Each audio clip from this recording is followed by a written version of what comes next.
আজ ভোর ৫টা থেকে ৫টা ১৫ মিনিটে একটা বিষ খাওয়ার রুগী, ইয়াং রুগীকে নিয়ে হাসপাতালে রুগীর লোকরা আসেন।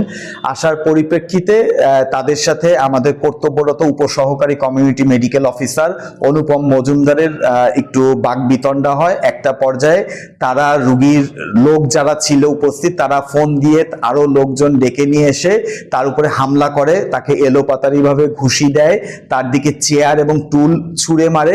মূলত এখানে যেটা হয়েছিল সেটা হচ্ছে একটা ভুল বোঝাবুঝির ব্যাপার। রুগীর লোক বারবার বিষ খাওয়ার রুগীকে স্টোমাক ওয়াশ করার জন্য চাপ দিচ্ছিল, কিন্তু আসলে সব ধরনের বিষ খাওয়ার রুগীরই যে স্টোমাক ওয়াশ লাগে না এই জিনিসটাই তাদেরকে বোঝানো হচ্ছিল, কিন্তু তারা খুবই বেপরোয়া ছিল।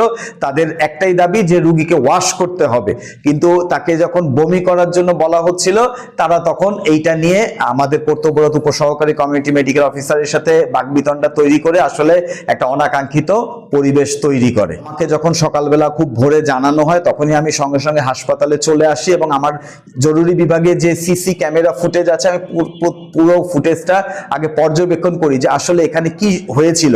পরবর্তীতে আমি কর্তব্যরত মেডিকেল অফিসার এবং কর্তব্যরত উপসহকারী কমিউনিটি মেডিকেল অফিসারকে ডেকে তাদের কাছ থেকে বিস্তারিত শুনি এবং এই ভিডিওটা আমি দেখি।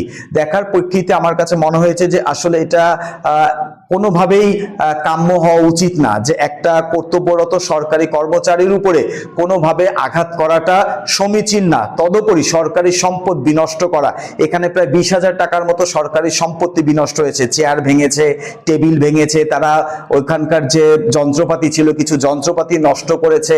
তারা তাকে হুমকি ধামকি দিয়েছে যে মোংলায় কিভাবে থাকো তুমি দেখে নেব। আসলে আমরা যারা সরকারি চাকরি করি এটা আমাদের জন্য আসলে খুবই অবমাননাকর এবং খুবই কষ্টের। অবশ্যই আমরা নিরাপত্তাহীনতা, বিশেষ করে আমার যে উপসহকারী মেডিকেল অফিসার সে নিরাপত্তাহীনতায় ভুগছে। যে এর একটি সুষ্ঠু তদন্ত হোক, সুষ্ঠু তদন্তের মাধ্যমে যিনি দায়ী এটা তার বিচার। রোগী হাসপাতালে ভর্তি আছেন এবং তার অবস্থা স্টাবল আছে।